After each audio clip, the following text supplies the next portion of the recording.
అంబటి రాంబాబు వాస్తవంగా జగన్కి అత్యంత సన్నిహితుడు.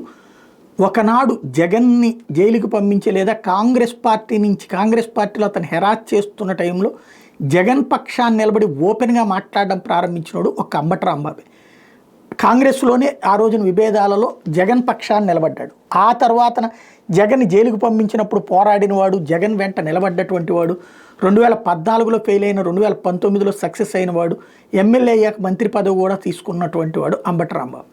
ఇప్పుడు ఆ అంబటి రాంబాబు సత్తెనపల్లి నియోజకవర్గం నుంచి ప్రాతినిధ్యం వహిస్తుంటే తెలుగుదేశం పార్టీలో సత్తెనపల్లికి మంచి పోటీ, ఒకప్పుడు కోడెల శివప్రసాద్, ఇప్పుడేమో కన్నా లక్ష్మీనారాయణ. అంబటి రాంబాబు అక్కడ ఓటమి పాలయ్య.